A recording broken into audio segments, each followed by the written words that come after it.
Google मॅपवर दाखवलेल्या दिशांवर भरोसा ठेवून कार चालवत असलेली महिला थेट खाडीत कोसळल्याची धक्कादायक घटना शुक्रवारी पहाटे बेलापूरमध्ये घडली आहे। मात्र प्रसंगावधान राखून सागरी सुरक्षा पोलिसांनी तात्काळ मदत करत महिलेचा जीव वाचवलाय। ही घटना शुक्रवारी 25 जुलै रोजी पहाटे 1 वाजण्याच्या सुमारास घडली आहे। संबंधित महिला कारनं उल्वेच्या दिशेने जात होती। गुगल मॅपवर सरळ रस्ता दाखवला गेल्यानं तिनं पुलावरून न जाता खालील पर्यायी मार्ग निवडला।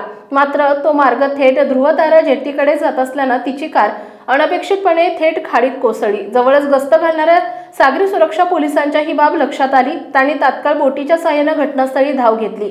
पाण्यात वाहत असलेल्या महिलेचा जीव वाचवला। अपघातग्रस्त कारलाही क्रेनच्या साहाय्याने बाहेर काढण्यात आलं। ही घटना थेट सागरी पोलीस चौकीसमोरच घडल्यानं वेळेवर मदत पोहोचली आणि अनर्थ टळलाय।